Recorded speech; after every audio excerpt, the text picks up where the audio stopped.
when it came to videos, I made a separate account called Rat in the Sewer 1234, where I would post my comedy videos because I didn't want people seeing that I was making comedy videos. Yeah. And then they started doing well, and my manager was like, "What are you doing? Like, put them on your main Instagram. Like, that's so weird. You have all these followers, people know you, people want to support you. Like, Yeah, why like- would you like? And I was why but would boys you- aren't gonna why want to would you do kiss that? me anymore. It's like, shut up. I'm Luke Steinfeld. And I'm Wyatt Sarkissian. We made the 50/50 podcast to support you on your filmmaking journey. 50% business, 50% creative. Every Tuesday, a new how-to. This week we talk with Kenzie Gross. The actor-comedian joined us in the studio a couple weeks ago. And let's just say the Portlandian brought it.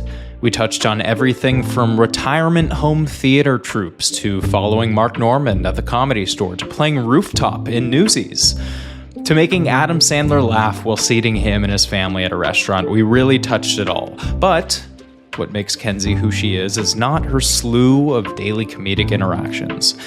It is truly a combination of persistence, wit, and diving into the deep end, even if it's terrifying at first. Enjoy the episode.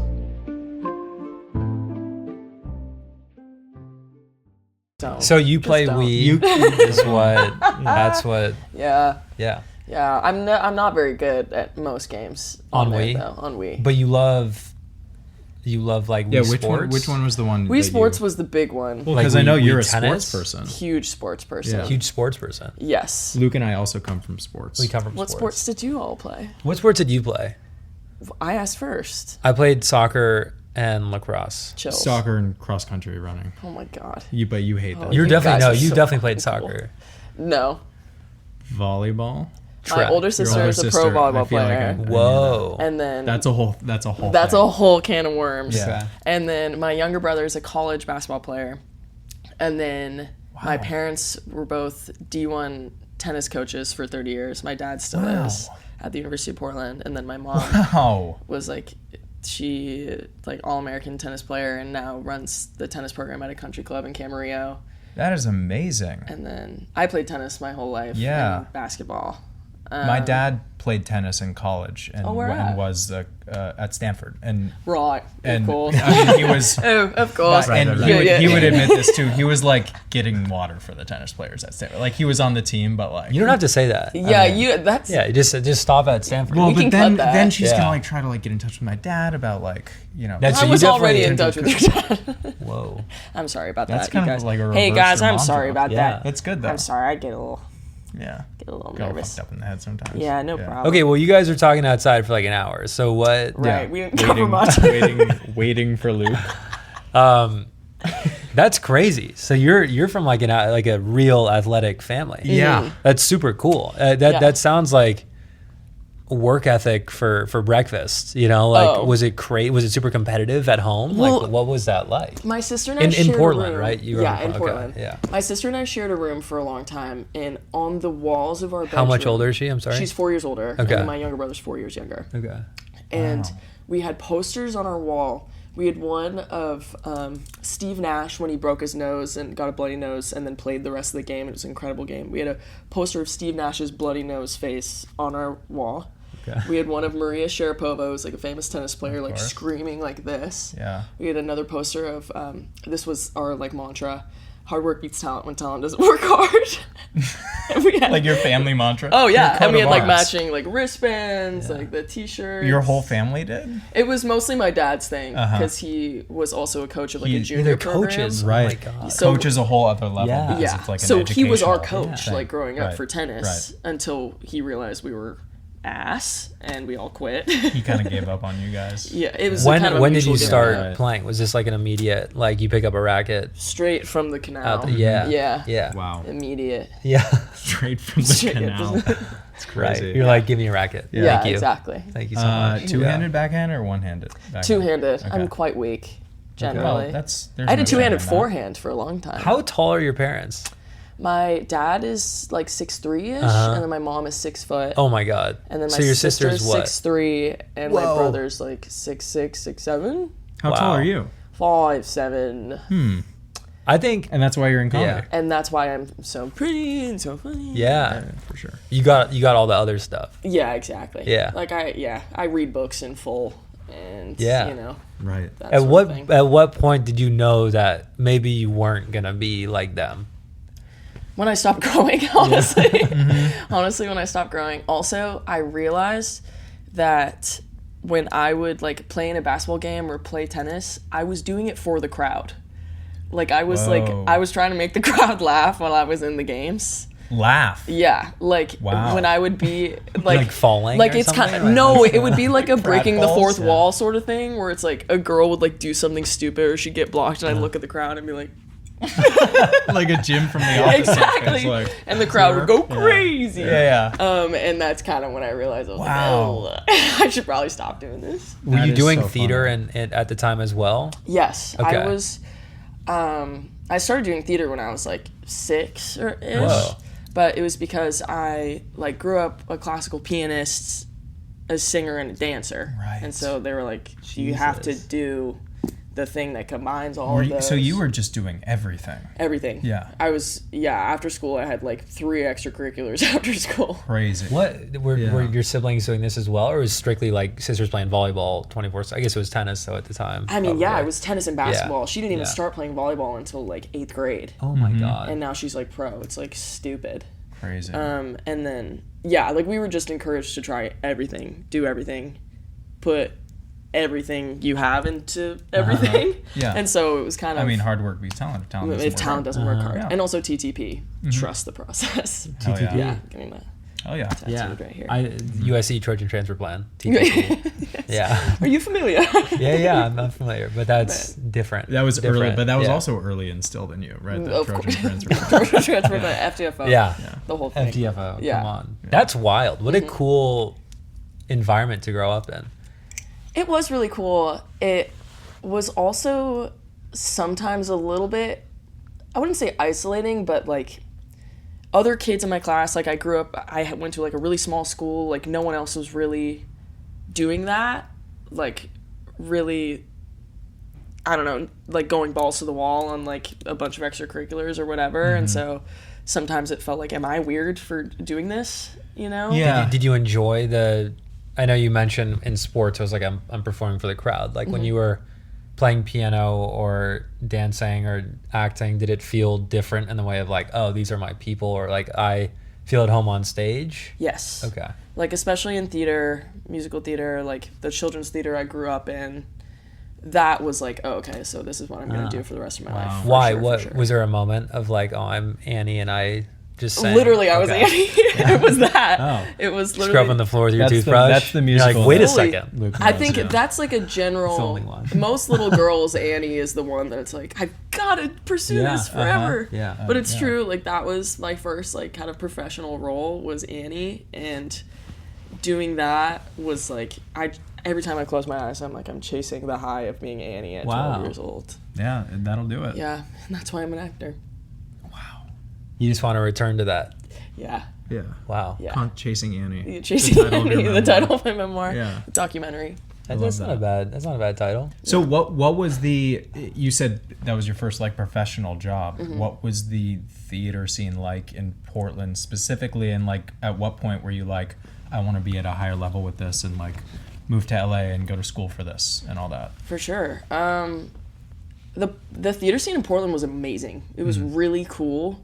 We had like one of the largest regional theaters in the country was like at the heart of Portland, and so we had a lot of access to see like incredible shows, which helped a lot. And then also the children's theater scene was like through the roof. Yeah. Like that was, if you got in there, if you were at a main stage show at Oregon Children's Theater, Northwest Children's Theater, like you were hot shit. And so that was kind of the hierarchy that I was following was like the first little thing that I did was called Kids Co., which is we put on a terrible show for like 30 retirement homes over the course of a month and a half. And people would... What? What'd you say? Yeah, that's exact. And then you have to talk to them after, and they're like, I didn't understand it. And it's like, me neither. Yeah. I'm 11. Yeah. And people were like... You're both just like, I don't know what's I happening. don't know. I'm like, I'm never going to see you again. Yeah. Like, I don't know why Yeah. I'm here. You're both at the same level. Of, Yeah, it's like awareness. 11 p.m. on a Tuesday night. I've Yeah. got You're school like, in we the should morning. not be in the same room right now. No Yeah. shot. And so... Probably had some good like dining halls in those retirement homes. Gorgeous. I feel like Gorgeous. they're good. They do Yeah. have like You know. stages and stuff, probably. Yeah. It was mostly cafeterias. Yeah. Right. Mostly But cafeterias, maybe mostly you could pushing like grab some tables. soft Exactly, serve exactly. after or something. Yeah, a lot of coughing. A lot of, Oh, yeah.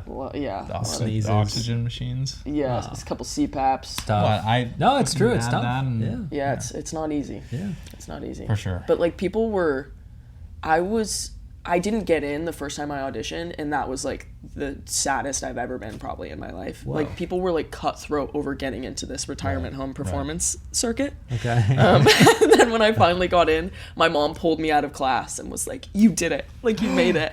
and saw me. Oh, It was awesome. it's a great moment. Yeah, it was great. Yeah. So that was how kind of cutthroat and like exciting it was to be in the theater scene in Portland at that time. It was, like, For sure. really cool.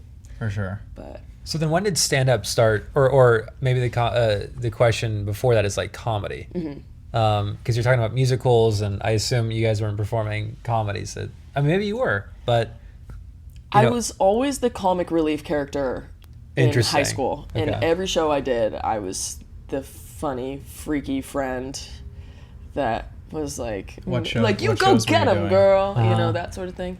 Like I would also. Like Newsies, I was like one of the dance captains, but I didn't have a real role, so Right. I went out of my way to make myself a role that people would notice. That's so fun. That's exactly what I did. It weirdly in importance of being earnest. Great show. Great show. but I was given like there's like I forget what the butler's name is. There's a butler. Yes. And then there's I was given the butler, like the butler's type role, like the sidekick. Not even to the butler. No, definitely not the butler. I was like a freshman, and it was like Yeah. a show where it was just all seniors. Yeah. Me qualifying, like I promise, like I was good. No, but it's actually all It was just like seniors kind of a as well. seniority thing. And I made this whole. I like wrote to Miss Savage, the theater director. oh, she's great. I wrote to her. I was like, "Hey, I've been thinking for my character. My name is Elbert, Elbert. Well, of course. Elbert the butler, and I'm an alcoholic. So you might see me like constantly in the background yeah. of scenes, like sneaking a glass of sherry. Yeah. Which I like did, and I think like maybe like 3 audience members saw and loved it. That I was like sort of sneaking stuff in the background, but like that's I get that. I get like the sort of creating you have to create like the scene behind the scene. in a way. Always. And it Yeah. makes it so much more fun for So you on stage. who was your Newsies character? So my Newsies character, his name was Rooftop. I named him Rooftop. Rooftop. Rooftop. Yes, which is based off of the fact that my sister didn't want a younger sister, and so my mom was like, "What should we name our new girl?" And she goes, "Rooftop or Okay. Tree Stump," because she did not want me to be born. right. as an homage Yeah. to my sister, I was Sweet. Rooftop. Yeah. Wow, you like reclaiming that. Yes, sort of- exactly. yeah. It became empowering, Right. and it was similar to the basketball thing, where like kind of breaking the fourth wall and like what's this guy on about, you know? And like I of course I was an orphan, right? I'm an orphan. No brothers or sisters, haven't been socialized at all whatsoever. Kind of have to be led around. It's a very nuanced character. Not a lot of people understand, Yeah. but I had a great time. But with when it. it's up there, like you just get it. Yeah, I mean, I was in Chitty Chitty Bang Bang in high school, and I had to play like a spy, and I made her blind. And I brought my own glasses. Yeah. I That's wore glasses on what a great stage, character, though. and I was blind, and I had like a cane. No one told me I could. No one told me I couldn't. Yeah. Highlighted my career. Crazy. Yeah. So you're playing these sort of like comedic side characters, comedic relief, and then at what point were you? I mean, what came first? Like acting, performing, like you go to USC and you're thinking. What was your vision for yourself? I guess it sort of graduating high school, heading into college. Totally. I mean, musical theater was like what I wanted, because I was also a singer. Like that was like my main Which is thing. Broadway. Like, was that the dream at the time? The dream was Broadway. Okay. I grew up mostly as like a jazz R&B, like more kind of mainstream music, What? and yeah, I don't know. Wow. And so like musical. That's not theater- very. I mean, like it's not the most mainstream. Like that's pretty unique. That's a unique path to. Were you putting out music? Yeah. So That is, yeah. I feel like that's not really mainstream for like high schoolers. Yeah. If you're going down the artist path, sure, as in like musician path. Totally. But from what you're saying, it sounds almost, was it comedy? Was it like parody music? No, it was like I was yeah. writing my own. I was running my music Instagram account. Was like posting all the time. Like you and a guitar, or like what was guitar, piano, good for uke, like Uke. It was one of those things where whatever worked out is the thing that I'm gonna do. So I tried to give myself as many options as possible. So I had my siblings were so talented, and it was set from the beginning that they were going to succeed at what they were going to do. Yeah. And so I tried to give myself as many options as possible to succeed in whatever You're it like, was. one of these has to do something, right, you know? So But those all seem, it wasn't, and we've spoken about this before, but like when guests talk about like, oh, I was doing all these different things at once, a lot of times it's like, well, those are all pretty similar. You know, it wasn't like you're doing 5 completely different things. You know, like the musician absolutely taps into the musical theater piece. So that checks out. Like, that makes sense. Totally. It felt like it all fed into each other for sure. But that also leads me to, like, I did musical theater training my whole life. And, like, that's what I was going to do. And my dream was to go to New York. I did not want to go to LA. Really? Absolutely not. My mom's family grew up here.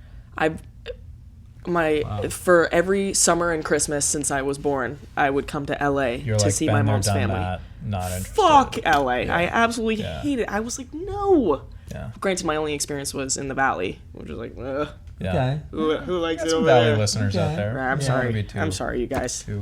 harsh on them. But but I was like, I do not want to go there. And the dream was New York. I auditioned for all these like BFA programs in New York, and I got into NYU for Steinhardt for their like musical theater Steinhardt program, which was a Bachelor of Music, which by the time I was finishing high school, I was like, I don't think I love music enough and the theory of it and all those things. Like, that's my least favorite part of music is the theory. And that's what I'd be studying for 4 years. Like, I don't know. And so it was that, and then the only school I applied to on the West Coast was USC. You had to go. Oh, no. Well, it was during COVID, so it was like I could either live in New York, take online music school in the freezing cold. That program is so not performance-based, too. No. At all. So also, we just had no like, money, like, and they gave me like $4 in financial aid. Right. It's like, do you guys want me to go there And or that not? doesn't pay for... Yeah, $4, that's not a lot. No. I mean, that's like a kind bar at the bodega. Yeah. Nice. Nice. But So you've been to New York, though, because you know about bodegas. Oh, yeah. I'm pretty familiar. Yeah. Okay. Pretty familiar. But USC, I also didn't want to go because my sister went there. Oh my God. And She played volleyball. I guess she's a pro, so that makes Wow. sense. Okay. I'm sure that's a great team. That's It was incredible. It was so great. Is she beach? Indoor. Indoor. Yeah. it's But crazy. every school I'd ever been to, my sister had been there first Yep. and just crushed. And I really didn't want to do that again. Sure. But USC, since my parents both worked for university for so long, I was able to get like the tuition exchange scholarship for like teachers, whatever. And so it became just a no-brainer of like, you're going here. Yeah. Which I'm like, no, please don't make me go to USC. Right. Shut Such up. a relatable. Yeah. That place is the worst. Yeah, it sucks. Yeah. It sucks. But yeah, I ended up loving it, and it's perfect and amazing. But I still wasn't even set on comedy by the time I got there. Like, I was just like, I'm going to be an actor, and this is what actors do. Like a serious actor, or what was the... Yeah. Was I mean, that the because that's vibe? what got A respect. serious is serious. I don't mean it like that, but I guess a dramatic is the... Exactly. Yeah. I mean, that... Because you're going into school as a serious actor. Like, you knew that. I guess I meant more on the... You're thinking, like, drama. Yeah. I mean, in my mind, that's what garnered the most respect in acting is like, oh, you can cry on command and you're killer at Shakespeare and like all these things. They definitely had so much Shakespeare in Portland. A lot of Shakespeare in Portland. Right, in Oregon, Sure. generally, You're just, a couple hours away from Ashland. Yeah. Which I've never been to. Yeah, I don't know what that is. I should, but don't care that much. It's like the Shakespeare festivals over there. Okay. We talked about it on the podcast before. Luke just doesn't Remember. remember. Weird. I was thinking Phil Knight. Oh. Oh, yeah, that's Eugene. Yeah. And he's connected to Shakespeare. How? Nike. Not Shakespeare. Okay. Different. Oh, okay, so Nike where- is the So Nike is Nike's based off of the- the Greek goddess of But Nike's- flight, Who- and there's a lot of Greek references. And in there's- Nike's like a Shakespeare. clothing Just do brand, it. shoe brand. Yeah. Okay. Just do it. I know you're probably like Adidas forward. No maybe. way. No, strictly. I'm It's just strictly. got- That's Nike. Girl, these are Nikes. Sorry, girl. Sorry, girl. No, we had the world headquarters in Portland for Nike. Yeah. And then Right, Beaverton. Beaverton. Yeah, You know your Yeah. stuff. I've dude. been there. Okay. I'm- You've been I'm there. versed- How yeah, was I've it? been The there. To the best? Nike campus? No, Have you just been there? Beaverton. Did you go to the campus? Yeah, I went to the Nike campus in Oh, Beaverton. I Yeah. thought you just went to Beaverton. I was like, No, they have like fucking like Ronaldo Field. Yeah. Like, Whoa. you know, the Phil Knight track. The track is amazing because He's a big track. It was. I mean, he still is. He runs a lot. thank you, Luke. You can tell. The track. the sorry track about that. is. That's good. It's okay. The track is there's trees. There's redwood trees in the middle of the Mm-hmm. track, so you can't see the other side of the track. So it makes for a very interesting run where you I don't actually get it. don't know how. In the You know, in the yeah, middle, yeah, in the yeah. field, in the middle of the track, there's Yeah. just trees. So you're going around a track in the middle of the woods. It's like the most Whoa. beautiful thing ever. Beautiful. yeah. Yeah. I mean, it's like stupid money. Yeah. It's, Stupid yeah. money. it's Well, Nike's like a- disgusting up there. Massive company. Yeah, Nike's up there.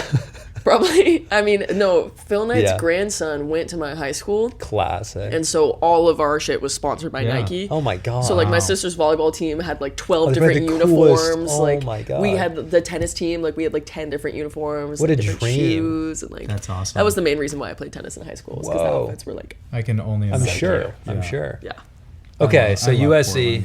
Portland. Loved it. Had a Yeah. great time. Yeah. I mean, first semester I was living at home, taking these classes online, working full time at Salt and Straw. Nice. Shout out. Cool. Is there one near campus? Um, Or are you working like we? No, she was working. No, she, in You Portland. hear what she's saying? Oh, sorry. Oh, that's so. Yeah, sorry. no, I was, Oh, right. yeah, Salt and Straw is from Working- Portland. Yeah. But yeah, so I was taking my classes online and working at Salt and Straw, and I was like, Right. this sucks ass. This is so ass. Why am I taking improv at 8 in the morning in my childhood bedroom? But then when I finally moved to USC and started to meet all these people, it was like, oh, okay, so this is actually exactly Yeah. where I'm meant to be. That's great. forever and Community. ever. Exactly. You find your people. my village, if you will. Yeah. Yeah. Yeah, and then once everything got on campus, like, truly, I would not trade my college experience for anything. It was, I hate to be that guy, but like, damn, that shit was awesome. I feel the same. miss it so And- much. And I would assume when you say that, like when I say that, I think about the people who Yeah. I, continue to. Why its college experience was nuts. Tell me more. Who can they know enough about my college experience, but the people who I continue to like work on stuff with Yeah. and collaborate with and all Totally. that, and I sense you have that as well. 100%. I mean, especially with most of my friends weren't in theater. Like most of my close friends Oh, cool. okay. were not involved in theater at all. Wow. But now are somehow involved in entertainment in one way or the other. How did you parlay that? Like, how did that happen? So on the USC 2024 Instagram page, freshman year, they were like, everyone's posting like, I'm Kenzie, I'm from Portland, and Yeah. I love She, quiet her. nights in and also going out. Yeah. And there was this one guy who posted, and I was like, oh my god, he's literally so cute. Uh-huh. I love him. Started DMing. We became very close friends, but in my mind, I'm like, oh, I'm actually in love with this boy. Yeah. And then he calls me and he's like, hey, just want to let you know I'm gay and I have a boyfriend. I was like, awesome. No worries about that. No problem. But he introduced me to all of my best friends and he became one of my best friends as well. And so that was how that came to be. And he was like in the science program. So like he introduced me to all these people that I never would have met otherwise. But what's crazy now is like one of those people is now my manager. Wow. Like Wow. it's so like because he like interned at a management company and by senior year he was like, I'm gonna represent you. And since then he's been my manager for like 2 years. Granted, he has like someone above him who's like the main person, but he's like, you know, the one who's pitching me out. And like it's so cool to have someone who like believes in you down, like Yeah. is pitching you because they know you and they love you and they know you would be great in this. And that I think is probably the greatest thing I got from USC was like, Wow. Yeah. wow, shout out Charlie. He's the Shout best. out Charlie. So what is like, your relationship and your growth in the comedy scene specifically at USC? Were you doing improv? Were you doing, I know you do stand-up too, like how were you sort of refining yourself? At USC, my sophomore year, I got into a musical that was like supposed to be for like BFA kids, and I was like one of the BA kids that got in to play the comedic role. It was a chorus line, and it was this girl BB, and she's just a weirdo, and I made her super weird.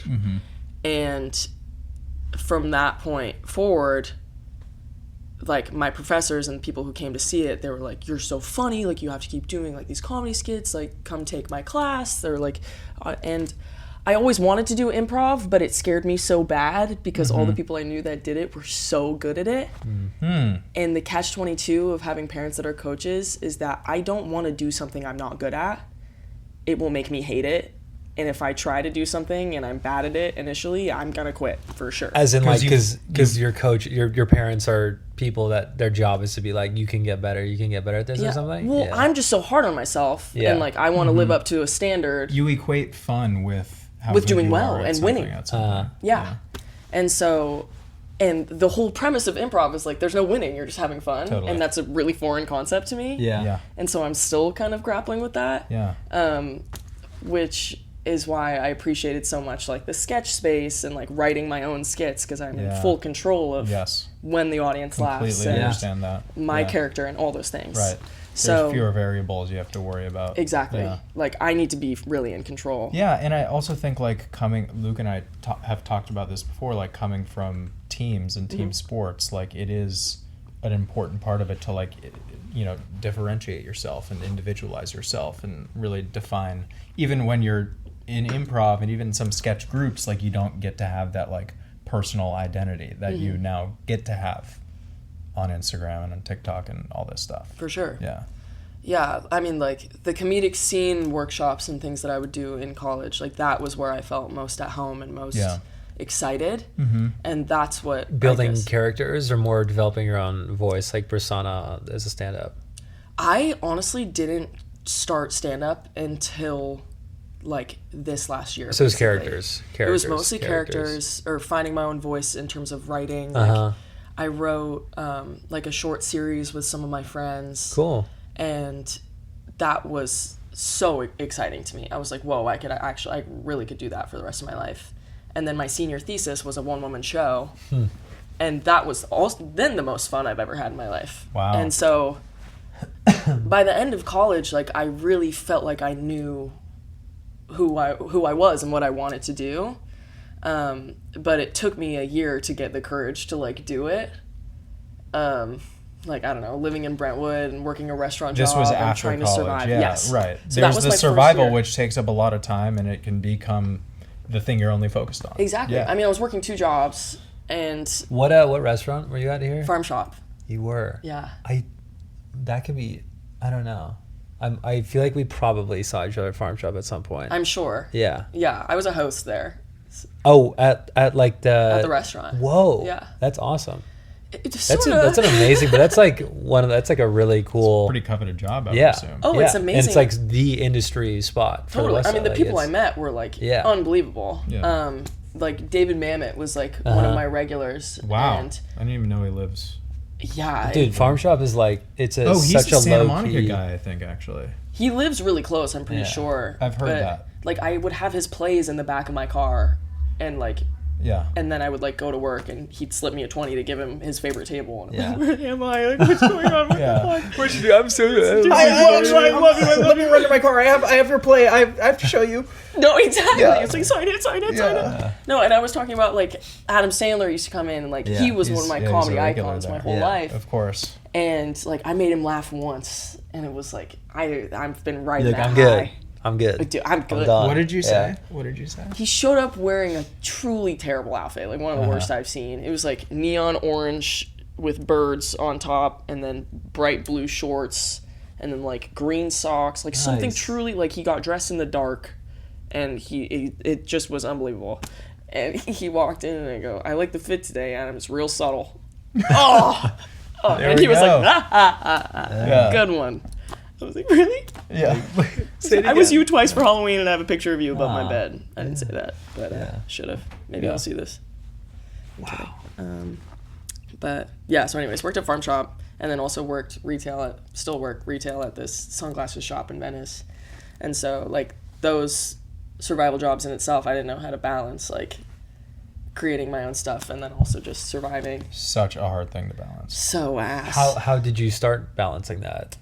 Or are you still in that process of figuring it out? When I moved to Santa Monica, Well, give us a timeline, right? Yeah. So you graduated in 2024. Uh-huh.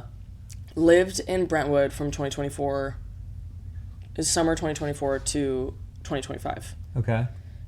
Now, this is what I skipped over. And you were working those two jobs during that year. During that year. And you were like not doing improv, you weren't really right. It was just like No. I gotta make money. I Exactly. gotta survive. Okay. But my senior year, what I forgot to say, spring semester senior year, I interned at the Groundlings, Okay. which is like a, comedy Yeah. school, Legendary whatever. Come on. And my job was mostly clerical, like ticket sales and like getting Diet Cokes for the main cast.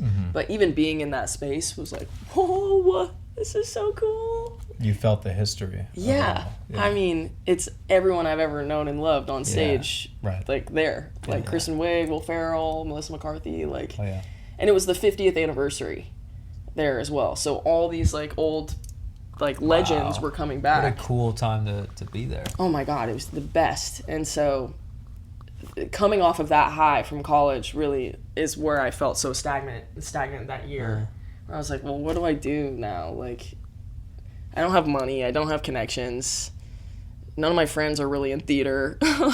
So I'm not exactly like creating with the people around me. And then when I moved to Santa Monica, I was like, okay, Why did you move? You just like want to get out of Brentwood or? getting out of Brentwood and Yeah. like my best friend was like moving. Yeah, and it was time. It was time. Yeah. And at that time we were sharing a room that was like a shoebox, and we were living 2 twin beds that were like 3 feet apart from each other. We could like hold hands as we were going to bed every night.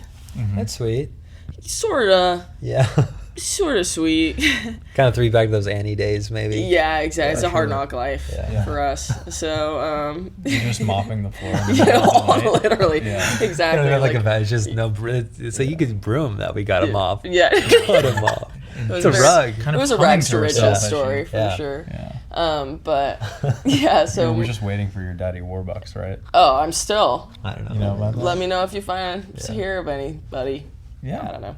But I moved to Santa Monica, and I was like, okay, Kenzie, like boss up. Like, this is the year that you're gonna do shit that scares you. Which sounds so annoying. Like, this is the year. No, I but mean, like, doesn't. believe me, I understand that. Like, Yeah. And so I took my first class at Groundlings, did improv. Improv. So hard. It was like a humiliation ritual every class, but it was so rewarding, So I was like, okay, like I know I can do this. You have to suffer first. You have to suffer. Yeah. But yeah, so I did that first with one of my good buddies. We were in it together, so that was really helpful. And then by Christmas time of 2025, I was like, okay, you're gonna start posting on Instagram, and you're gonna write stand-up. Like, you have to.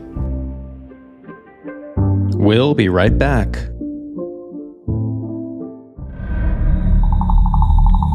I want to play like a scary song from like a horror movie before this, but all the copyright stuff. So I can't. But imagine there's like a scary song playing right now, and it's like, oh, the 50/50 Horror Festival is coming up. You need to submit your short film soon by August 7th. August 7th is the deadline. You have 2 months to submit your short film. You have 2 months, and then after that there's another deadline. Read it here first. Submit now. Submit now if you dare.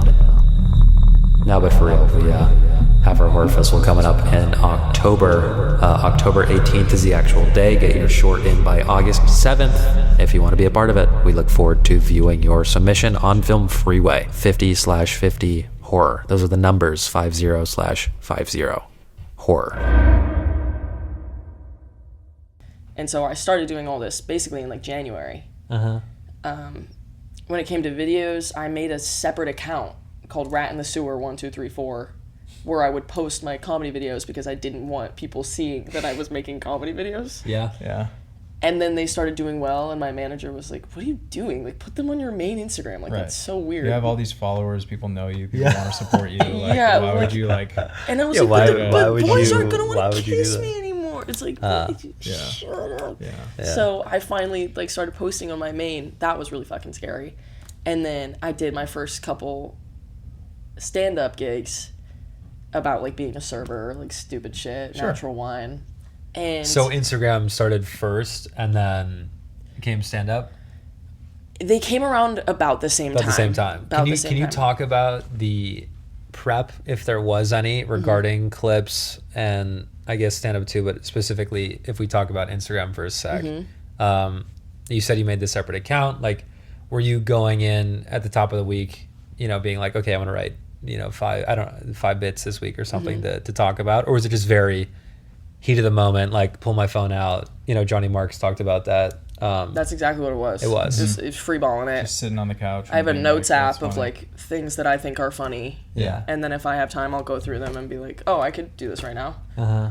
Or if I'll just think of it in the moment and just start recording and then just splice it up. Yeah. And like that's how I make all of my videos now. And you sit there for like a few hours just looking at yourself on your phone? It maybe takes 20 minutes at Yeah. most. Yeah. I rarely do multiple takes of a clip. It's just so like awesome. touch and go, like, but the third video I ever posted went viral. Whoa. And that was the most anxious I've ever been in my life because I was like, well, that's the last funny thing I'm ever going to do. And then nothing will ever be as good as this. And I should probably drown, you know? So that week after, I was like, fuck, like, what's going to do well next? Like, Were you do I trying to repeat post this? daily? Were you trying to post weekly? Was it like a... Once They a were month, like, like- post. My manager was like, now that this one went viral, like, you should be posting like twice a week. Yeah. I was like, twice a week? Yeah. No. Right.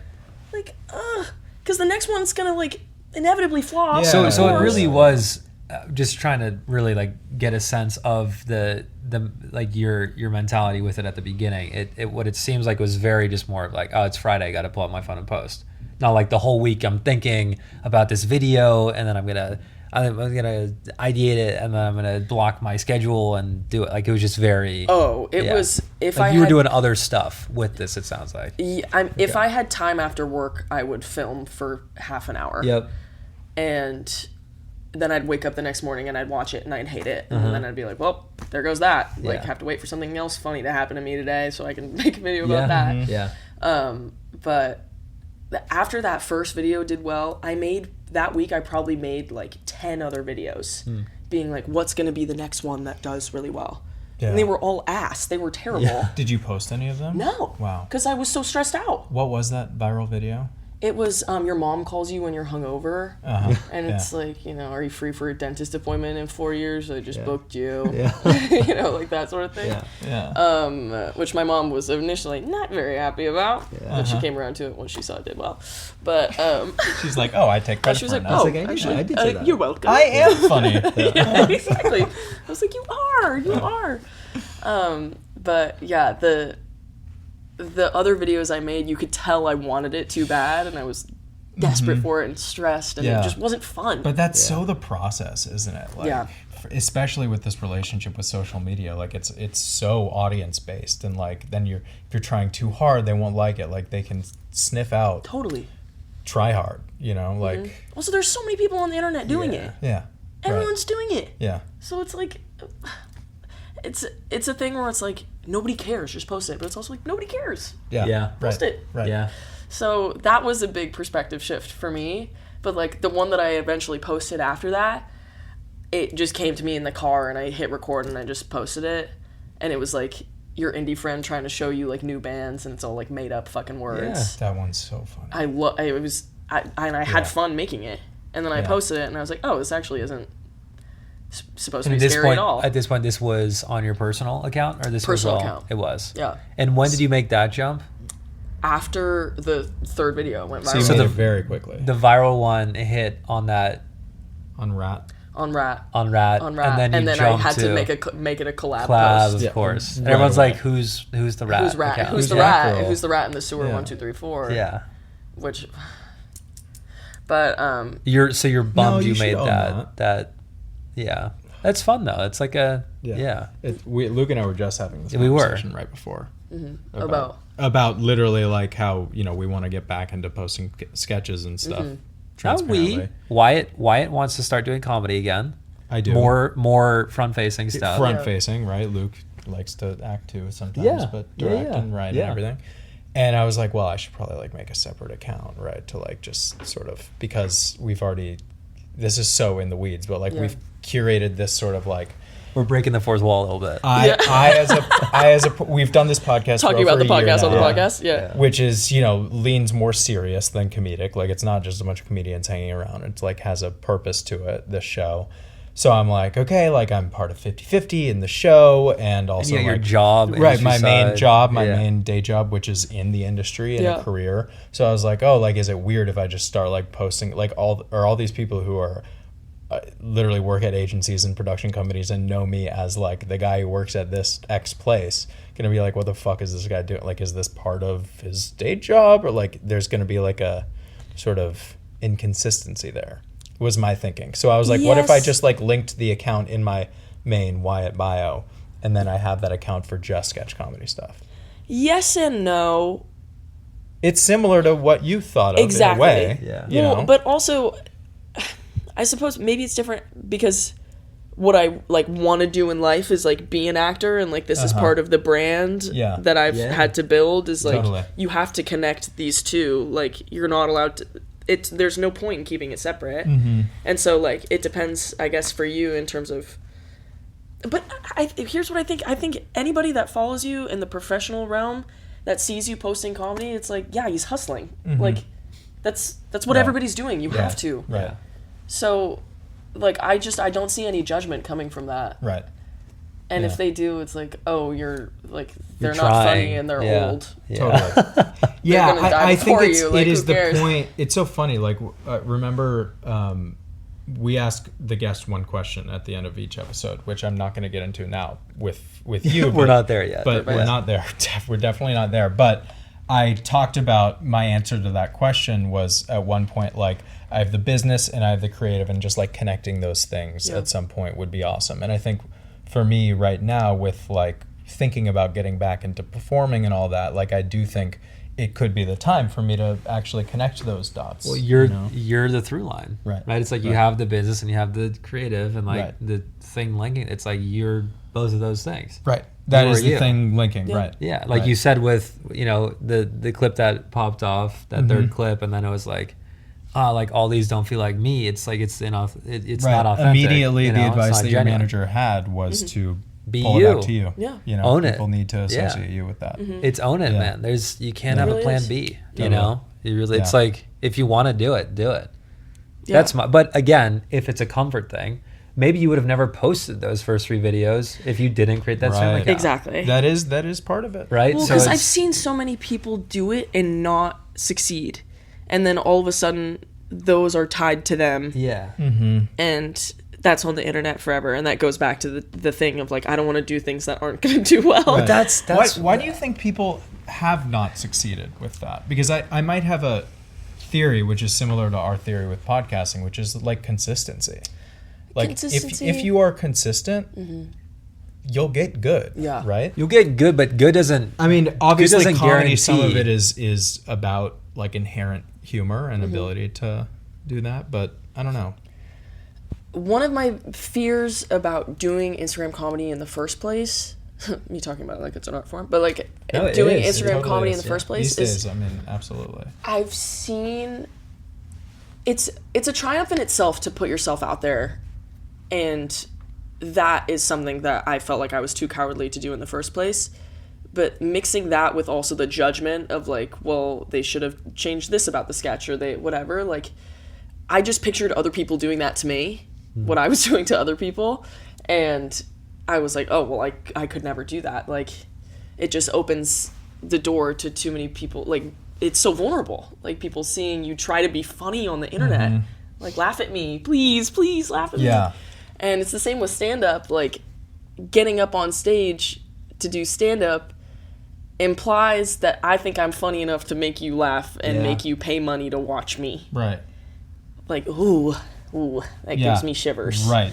It implies a specific personality type that you maybe at some point you don't fully align with, or you're not fully like, guys. And like, when you're in the crowd, though, and there's a stand-up that gets on stage in our peer group and below for the most part, because there are a lot of folks who are trying things out, you can feel it immediately when they're hesitant. Yeah. And it's like, ooh, like, I don't like that you're up there. If they're not having fun, you're not having exactly. fun. But when I know for a fact, I'm confident you're up there, and when you are up there and the light's on you, you're home. Like, this is like, hey, welcome to my house. Yeah. And it's like, like, I feel comfortable laughing because it's like, geez, I want to laugh with you, you know?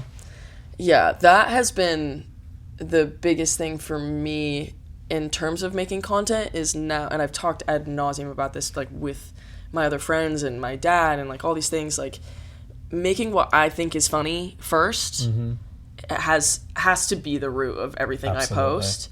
Yeah. Or else it just there's no point. Or else I might as well post it on another account because it's not me. Exactly. And that's where it, like you said, like, oh, if you're not hitting an X amount of time, it doesn't matter if you're making stuff that you think is funny, because then no matter what, it doesn't matter. It's like, well, I think it's funny, so like it shouldn't be. I'll stand behind this one. There's like real, and I remember going, like, I go to stand up when I go to New York occasionally, and the last time I went to this show, and like the stand-ups, the crowd was pretty off, it seemed.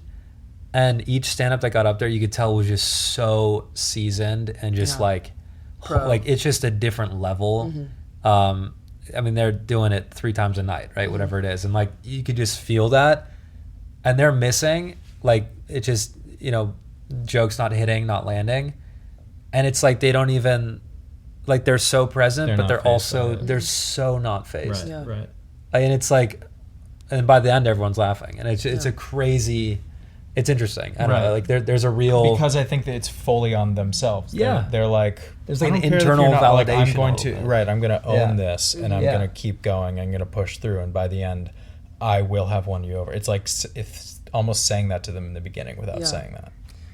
Yeah, I mean, it's this. When I started doing stand up, also at the beginning of this year, the only reason why I felt really confident with it is because it was all just snippets of conversations that I've had with my friends before. It wasn't like I was reinventing or like really generating a lot of new material, because it was just things that I had already said. Like, I would just record a voice memo, and then it's like, well, that's your set. Like, that's it. Right. Yeah. And but there's a presentational part of it. Definitely. And I rehearsed it. That's the art. Through the wazoo. But so these were not open mics. These were like shows. The first stand-up I ever did was a show. Whoa.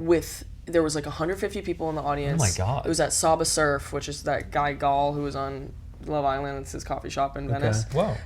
But this was like back in January, and my friend from USC, Lily Ignon, she's the best. She, who worked at Saba, she was like, I want you to come and do this. Like, I believe in you. I think you would be really great at this. Wow. And this stand-up set, it was called Girls Aren't Funny, and it was all these women that are seasoned professional comedians with like people there to see them, like thousands and thousands of followers. Like, I had barely posted like a couple videos online by that point. And I went up there, and it was the most fun I've ever had. It went so well. I was like, wow, like, this is incredible. That was your first time ever doing stand-up? That was the first time ever doing stand-up. That is... And it was like a 10-minute set. Like, I've never heard... 10 minutes, I've never heard that in my entire life. It was... A first set being like, it's usually you bomb so bad that it's like, I gotta do it again. I've heard that the first set actually goes well, and then the second set, that's interesting. Like set in reality. Yeah. The second set I did was at the Comedy Store, So my first set was at the Saba. My second set was at the Comedy Jesus Store. Christ. Once again, put together by USC people who believed in me, who went out on a limb for me. Mark Norman performed right before me. Oh my God. As like a pop-in, and then I went on You're like, right after I'm him. also popping in For 5 minutes. I was the only girl on the set list. Uh-huh. In the green room, a guy asked me for a water because he thought I was a PA. And I went up there, and once again, like, it went pretty well. And I was like, okay, like, I'm starting to get a momentum here. Same set? Similar set? Same set, similar set. Yeah. Are you nervous before these?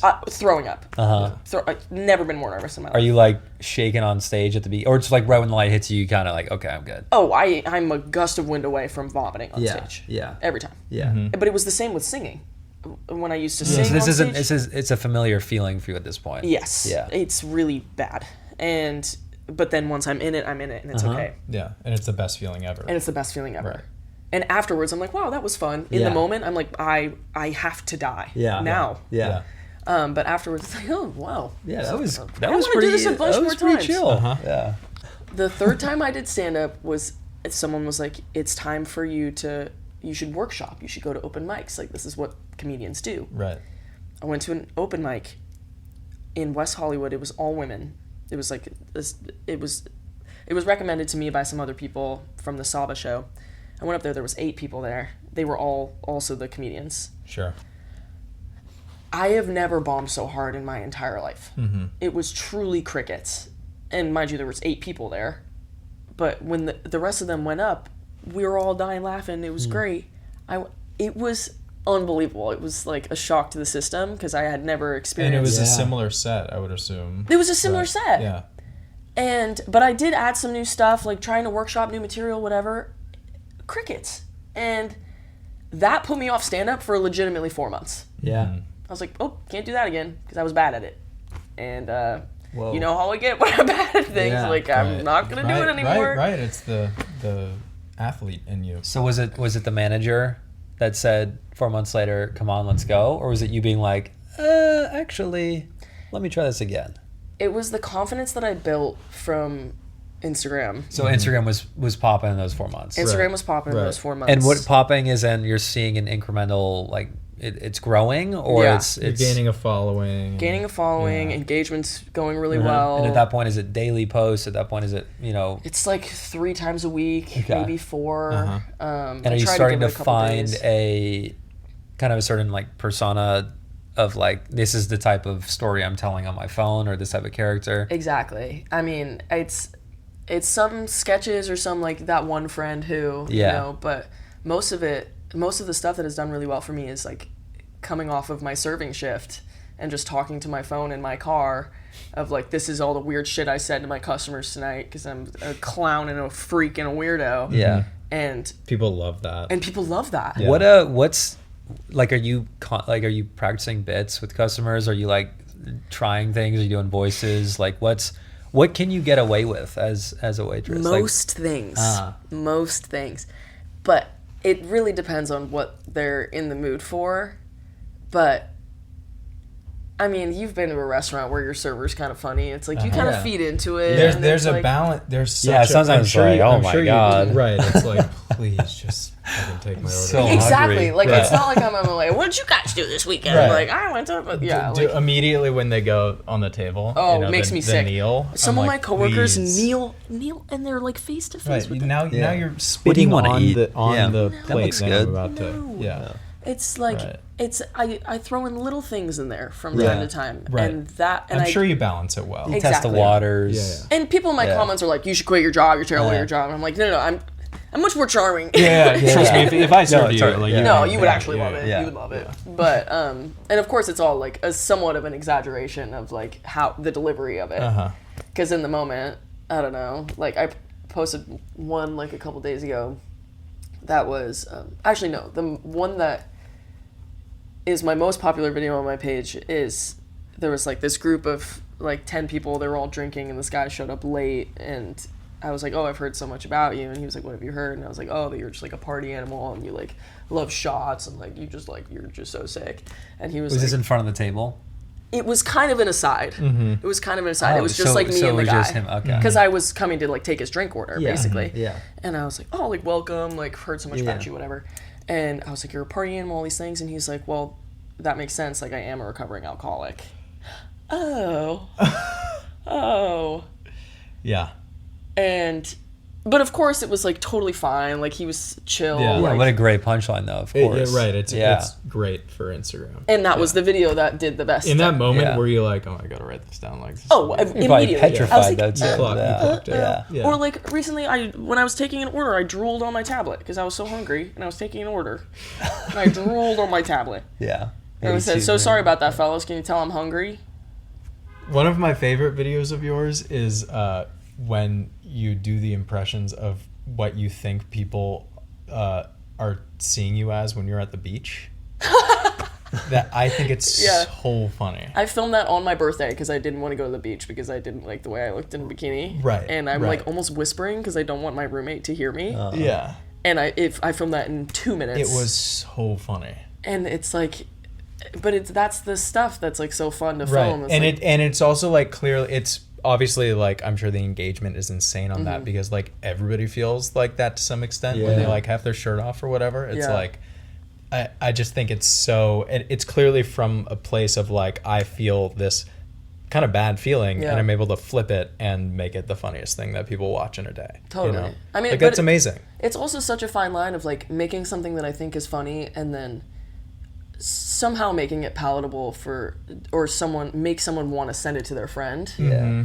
And I see a lot of stuff on the internet that it's like I find so funny, but I'm like I can't send this to anybody. Like this is A little too much. It's you know, and so That's you think about that, like Yes. making stuff that people can send to another person. that people can Or want send, to, which feels a little bit like a sellout, but it's also sort of strategy. But like I'm sure it's a bit more like subconscious now. You know, like you've seen, how many clips have you posted? So like probably like 50. right. now. So over the span of 50, you've probably seen like, okay, this one did really well, that one didn't do so well, and you start picking up on like just naturally like, oh, well, this one about this amount of time or just me in this lighting or whatever it is. Exactly.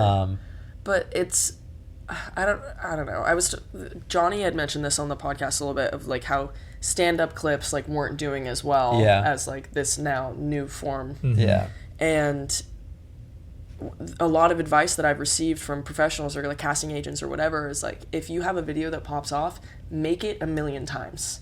Make that video 1,000,000 times. Like that will become your brand. And I don't want to do that. Yeah. I don't want to make like server that. videos for the rest of my life. Like I don't want to talk about how socially inept I am in front of customers. Like if when I quit this server job inevitably, like am I not going to be funny anymore? Like what kind of content am I going to be able to make? Yeah.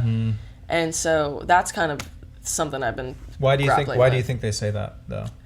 Because that's what works. I mean, I have a lot of friends that like are now able to have more creative liberties because the first half of what they post on the internet is just the same thing over and over. I mean, it makes sense. It's like and we've spoken about this, like success as a creator means getting to do more of what you're currently doing. Yeah.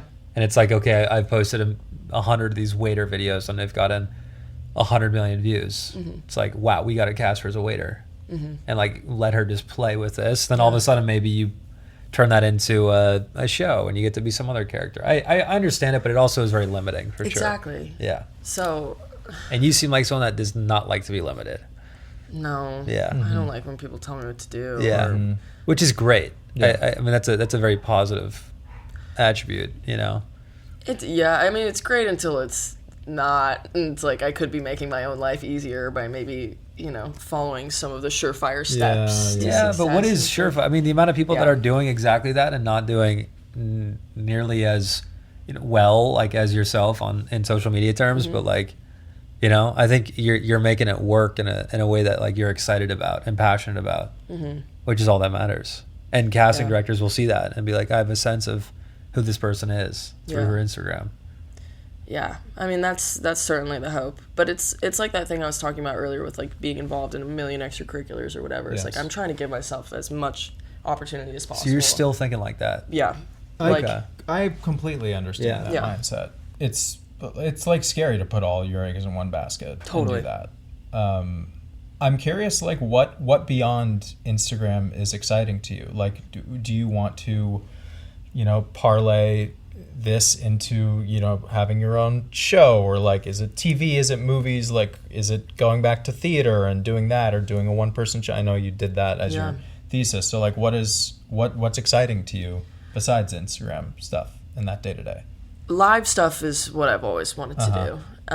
And like my buddy and I, who's doing something similar to me, Alex Nimrod, if you know him, but we're like working on doing a live show together, and that has brought me Like a two-hander? yeah. Like but I'll get into it later, but it's even just the mere idea of writing something together that we're going to perform that's a comedy that involves like characters and improv and all these things, like that is so, it just lights a fire under my ass. And It's like, amazing.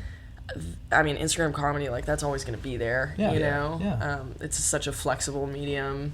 It's like can do where it you've anywhere. developed your comedic voice to some extent. Exactly. Which is so why like It can be in a trailer on set. Like you can Yes, shoot one of those yes, videos. Like it's you've very- created that. Yep. Yeah. yeah, which is, certainly a privilege. Like Great for the brand. Yeah, like I was home for a week and I was able to make Able to videos do with my it. family, like Yeah. that sort of thing. It's true. But now with doing stand-up, like I have a new stand-up show that I'm doing in a couple weeks, and like where it's like 15 minutes. I'm like, oh shit, like something else. And then like doing this live show, like that's what I want to end up doing. The dream would be to be on like a cushy sitcom that films in LA that I can, Of course. like that's everybody's dream. Yeah. But in terms of things that like really excite me, is going to be like live performance for sure. But it's just so scary. It's just so scary. It is really scary. Yeah. It's scary to put yourself out there. It's scary to try. It's scary to have like a real dream that like you want so bad. want it. But it also like there's this gap where Yeah. it's like There's this, I want it so bad and I'm doing everything I can to get there, but like I'm not there yet, and there's still so much. Yeah, I mean, I don't know if you guys ever feel this, but it's like I feel like I could always be doing more. And every ounce of free time that I have, I'm like, I should be finishing The Artist's Way, or I should be writing a sketch. You don't need or, to finish that, but No, I tried. I really, I No, really I don't. tried. Actually, nobody has finished that. no one's finished Promise? it. It's Yeah. a real thing. Nobody Swear? has. No one has finished it. Nobody. Yeah. Yeah. Nobody's done it. Thank you Nobody's for saying successfully that. completed it. Yeah. Yeah, it was like I spent $8.99 People on don't the hard copy. Lives on the Don't- shelf. Yeah. You Lives on can the tell shelf. Yeah. Julia Cameron to just silence. It's like I get where she's coming from. yeah. Yeah. I don't have time. Unfortunately, Yeah. nobody's finished it. Nobody's finished it. Spend that time making that video instead of reading that book. Exactly. Yeah, so it's like Yeah. at least that's something that makes me feel productive. Yeah. Yes. And something that I feel like I can be proud of.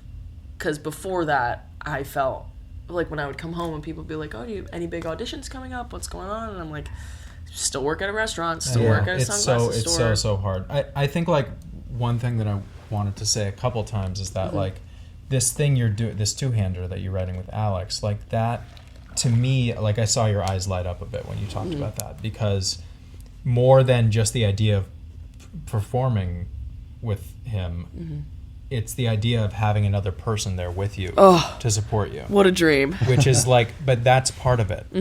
And another person to be like, I believe in you, and I believe you can do this. Because part of establishing yourself as a comedian is it's so isolating to some extent. So to now open yourself up to like, I know I can do this, I know I can build an audience, I know I can be funny, but this is my next level. I need someone to help me with that. And not a sign of weakness, a sign of strength, of knowing yourself and being like, I'm letting someone else in and I'm allowing myself to like utilize the people around me to help me and encourage me in a way. Like that's how I feel with my artistic journey that I'm on. Like I need Luke. I need other you guys people. having each other, like Right. shorts. It's so important just to like hold each other accountable, support each other emotionally, 100%. collaborate comedically. Like all of these things are so important. To me, like that communal aspect is like, that's the only way that you can do it. On a broader scale, like you just said it, like chasing a dream is isolating as well. Can you talk about your relationship with your manager and what those conversations look like, if it is daily or weekly or monthly. Yeah, I mean, it's because he's one of my like best friends in the entire world.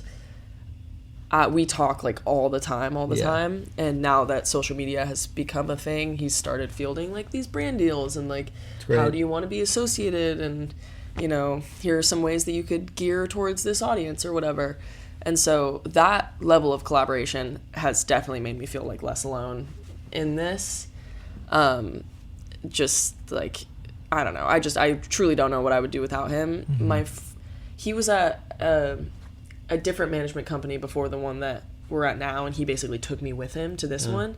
But the first one I was at, I was auditioning all the time and like sending in self-tapes, and it felt like I was like really getting somewhere, and like I got really close to some cool things, and that's always cool, but it's like, well, you didn't get them, so, but at the very least, he's putting my foot in the door of all these like casting directors places that like I want to be in that room, so at the very least, like, I know that somewhere out there someone knows who I am, which is exciting.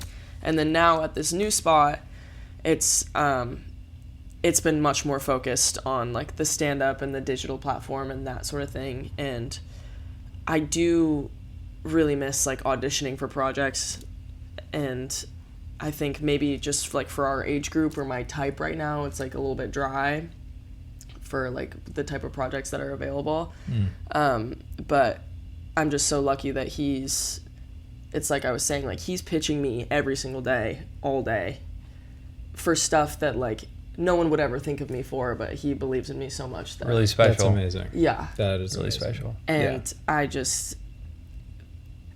I used to think to myself, like, ugh, like, I wish I was a Nepo baby. Like, I wish I had connections, whatever. And, like, all this time, like, my best friend was, like, at this company. And he begged me for years in college, like, send me your stuff, send me your reels. Like, I want to send it to my boss so that, like, we could talk about this. And I'm like, no, like, that feels like cheating. Idiot. Idiot. That's just like how things work. Exactly. And in my senior year, I was like, please take my stuff. Please, please. Please cheat. Exactly. Any sort of hurdles we can, cross. Like, oh, what a privilege that is, So yeah, that is super rare. Yeah, and it's clear that you're aware of that. Yeah.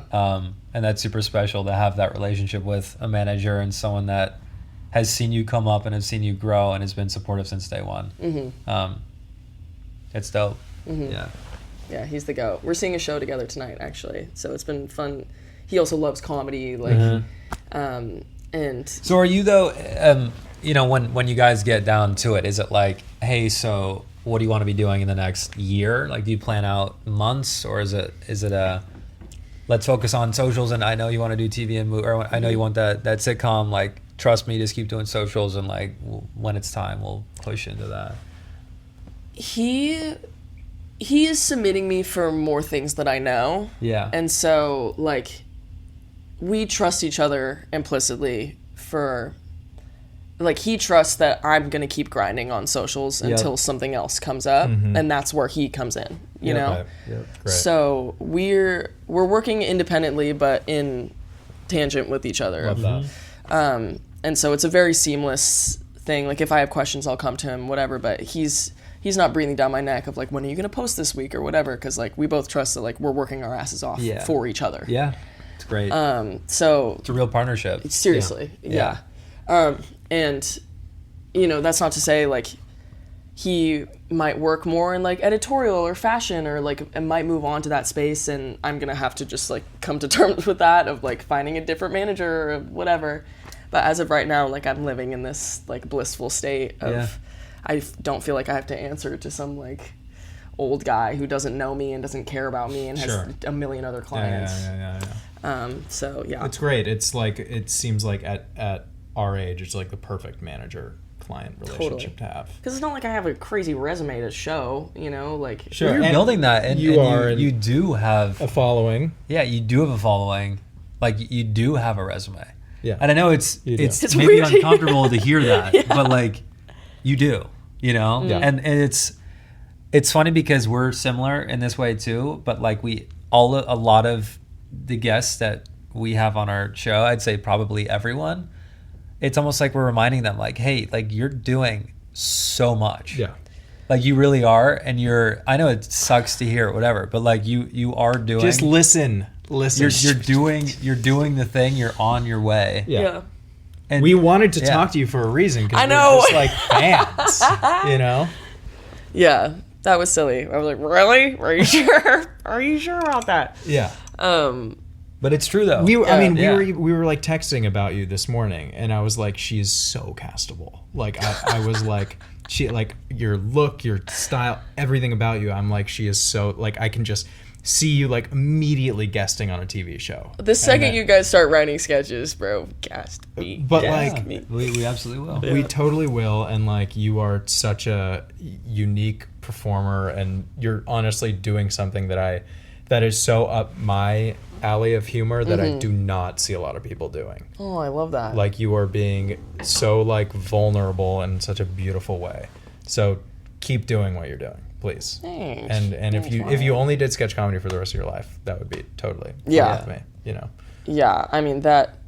I used to say like SNL is my dream and like all those things, and now that I'm getting older, like how many more opportunities that we can make for ourselves, that like, I don't know. I have now realized I find that to be more fulfilling than like trying to reach this goal. Totally. You're building like a very safe, secure foundation for yourself Yeah. through sketch comedy. And that's when that stuff comes too. Exactly. Right, exactly. Yeah. And despite whatever studio or network gets interested in you and wants to develop with you, and inevitably that thing doesn't work out and your instinct is to feel so sad about it, like you will always have sketch comedy to come back to. Like that is the beauty of being like a self-starting comedian like you. We've talked to people who are like, you know, going through those cycles and stuff, and that developing is their, those first features and those first shows exactly, and everything. and that is their safety net Yeah. too, of like coming back to, you know, the sort of profile they've built up. Yeah. Well, it's building that foundation. You said it. Yeah, exactly. We asked this question to everyone. I haven't asked in so long. You already answered it, kind of. What is the dream? What is the dream? I don't know, quit all my jobs and fucking. Yeah. I mean, Big house. yeah, so big house, Daddy Warbucks mostly. Oh, yeah. No, the dream would be to write and perform in my own show, whether it be on stage or on TV, in a movie. Like, the collaboration process in itself of creating a show is the most rewarding part for me. And so, like, I don't know, like, Phoebe Waller-Bridge is, like, my hero in life. Thinking about her, yeah. Like, that sort of thing. Or, like, I mean, everybody says this, but, like, Rachel Sennett, Iowa Debris, like, those people who started off as stand-ups and as writers and are now creating their own things with the people that they came up with. Like, that's my dream. Is to... I thought you were going to say Rachel Bloom, who would also be a good person. Who's Rachel Bloom? Rachel Bloom. Is that crazy of me? I don't know Rachel Bloom. She created Crazy Ex-Girlfriend. Oh, yes. That's Rachel Bloom, right? Yeah. I don't know her name. Yeah. She sounds lovely. Yeah. But she's an amazing performer, musician. Yeah, all that. totally. Like, to somehow marry all of those things with the community that pushed me up in the first place. Yes. Yeah. And I was talking to my friends about this recently. It's like, I can't think of a single person in my life right now that I don't think is going to be wildly successful. Like, and Means that's you're surrounding that's- yourself with the right people. Amazing. I mean, it's Seriously, that's like amazing.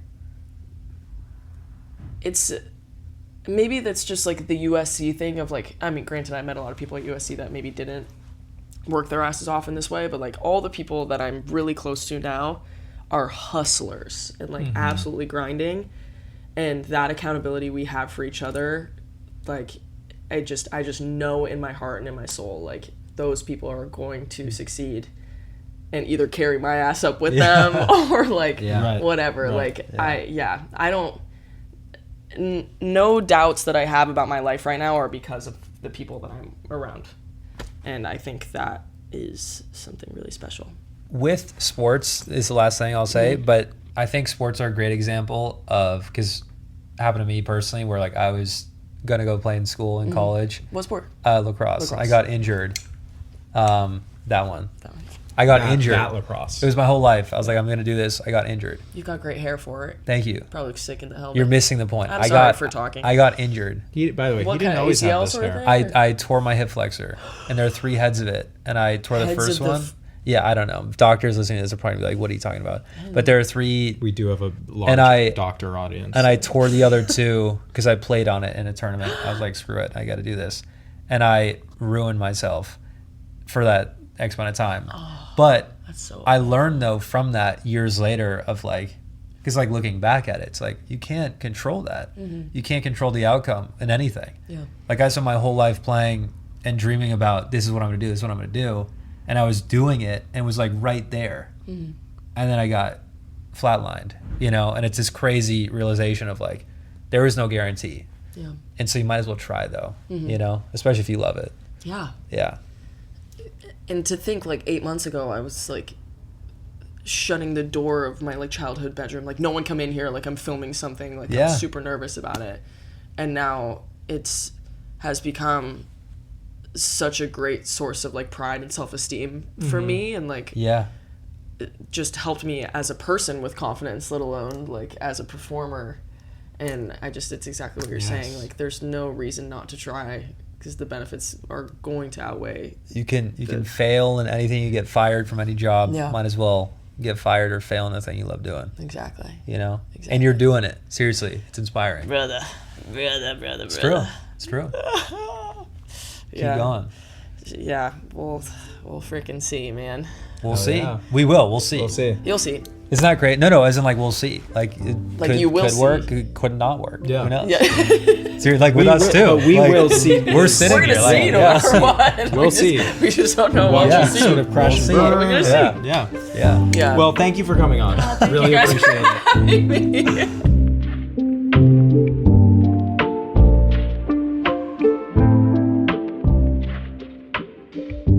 Did you learn something? I'm like your mom. Did you learn something in this episode? I hope so. Or not. That's okay. Thanks for hanging. Make sure you follow us at the 50/50 Fest on Instagram. And give us 5 stars, because why not? Why not? Subscribe. Why not? You know? Why not? Okay, bye.